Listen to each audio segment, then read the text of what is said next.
مجھے فون آتے رہتے ہیں، پوری دنیا سے لوگ فون کرتے رہتے ہیں، مجھے بھی توفیق ہوتی ہے اہل بیت کی نوکری کرنے کی ہر جگہ۔ ایک کرسچن لڑکے کا فون آیا، عیسائی تھا، کہا مولانا میں فلانے میرے تعلق ہے بزنس سے، میں ایک ملک میں بحرین میں کچھ عرصے رہا، تو جو میرا روم میٹ تھا وہ شیعہ تھا، تو وہ نوحے سنتا تھا، تو مجھے بڑی کشش ہوئی کہ یہ کیا ہے، تو میں بھی اس کے ساتھ سنتا رہتا تھا، وہ مجھے مجلسوں میں بھی لے کے جاتا تھا، تو میرے اور بھی دوست تھے، مجھے تو نہیں پتا تھا کہ آپ کے یہاں شیعہ بھی ہیں سنی بھی ہیں، مجھے تو اتنا پتا نہیں تھا، تو مجھے بعد میں کسی نے بولا بھائی یہ تو شیعہ ہوتے ہیں سنی ہوتے ہیں، لیکن کہتے ہیں مولانا مجھے یہ کھینچتا تھا، اور میں نے بہت پریشان ہوا کہ صحیح کیا ہے، تو میں نے حضرت عیسیٰ سے توسل کیا، کرسچن تھا یہ، مجھے یہ نہیں کہا کسی سے سنا ہے، یہ اس نے مجھے خود کہا ہے، کیا کہا اس نے، میں اس لیے کہتا ہوں کہ اہل بیت کو پہچانے، یہ میرے آپ کی اس طرح نہیں ہے، کائنات ان کے صدقے میں ہے۔ اس نے کہا میں نے حضرت عیسیٰ سے توسل کیا، حضرت عیسیٰ میرے خواب میں آئے، اور حضرت عیسیٰ نے کیا کہا کہ میں جانتا ہوں کہ تم مجھ سے محبت کرتے ہو، مگر حسین کو مت چھوڑنا۔ اللہ اکبر۔ کہا بس مجھ سے غلطی ہو گئی کہ میں نے یہ بات کچھ لوگوں کو بتا دی، پھر میں کنفیوز ہوا، کہہ رہے میں کافی سال پریشان رہا، مگر پھر کچھ عرصے سے میں نے دوبارہ شروع کیا، اور میں نے بڑی مشکل سے آپ سے میرا رابطہ ہوا، میں نے آج تک کوشش نہیں کی کسی سے، مگر میں نے آپ سے رابطہ کیا۔ اللہ اکبر، مجھے خود آنکھوں میں آنسو، میری کیا حیثیت ہے، مجھے بتائیں کیا حیثیت ہے؟ کہا جو آپ امام زمانہ کا ذکر کرتے ہیں مجھے کھینچتا ہے، مجھے کھینچتا ہے، آپ بتائیں میں کیا کروں، کیا کروں؟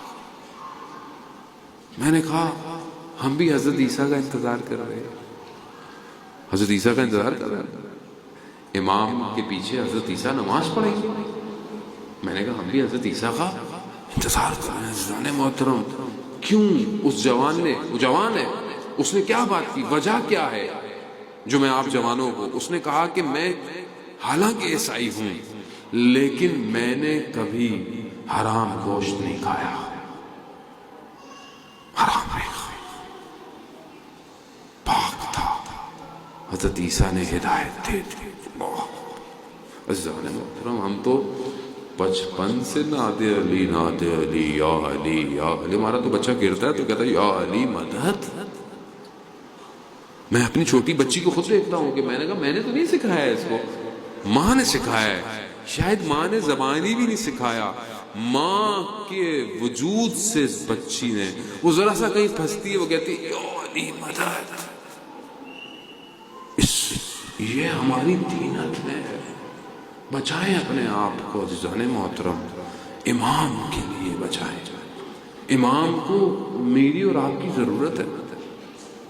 اگر آج میں ٹیکنالوجی نہیں پڑھا میرا قصور ہے، آج میں فائنینسنگ نہیں پڑھا میرا قصور ہے، آج میں اچھا انجینئر نہیں ہوں میرا قصور ہے۔ امام زمانہ کی حکومت میں ہر ڈپارٹمنٹ کی ضرورت ہے، ہر شہر خوبصورت کیسے ہوگا، شہر ہوں گے، نظام کیسے ہوگا، گاڑیاں کیسے چلیں گی، برج کیسے بنائے جائیں گے، انڈر پاس کیسے ڈیزائن کیے جائیں گے، دنیا، آپ نے حدیث روایت سنی ہوئی ہے کہ جو ابھی جتنا بھی علم ہے انسانیت کے پاس ظہور تک اور پتہ نہیں کتنا چلا جائے گا، یہ صرف 2 حروف ہیں، جب امام تشریف لائیں گے تو 25 حروفوں تک انسان پہنچ چکا ہوگا، امام اس کو 25 حروف، سوچیں ٹیکنالوجی کہاں ہوگی، اور ہمیں بڑے آرام سے کہتے ہیں نہیں امام زمانہ کا جب ظہور ہوگا تو جی پرانا زمانہ آ جائے گا۔ کہاں سے پرانا زمانہ آئے گا؟ کیوں اپنے آپ کو پیچھے دھکیل رہے ہیں؟ کیوں کمیونٹی پیچھے رہ رہی ہے؟ بنائیں، کمپنیاں بنائیں، IT بنائیں، روبوٹس بنائیں، محنت کریں. امام زمانہ کو سارے علم چاہیے، لوگ چاہیے. امام زمانہ حکومت کیسے کریں گے؟ امام زمانہ حکومت کریں گے، وہ معجزہ اگر ہو تو پھر امام اتنی دیر میں کیوں کر رہے ہیں؟ امام حکومت نیچرل کریں گے. امام جب ظہور فرمائیں گے تو پھر حکومت تشکیل دی جائے گی. خوب اس میں کون آئے گا؟ یہ آپ کے اور ہمارے کرپٹ پولیٹیشین آئیں گے، جو کبھی ادھر ہوتے ہیں تو کبھی لوٹا ادھر چلا جاتا ہے، گھوم پھر کے وہی آ جاتا ہے. یہ آپ ان کو بھیجیں گے حکومت میں امام زمانہ کی؟ کون جائے گا؟ کون پڑھ رہا ہے how to control environment? Environment کیسے کنٹرول ہوگا؟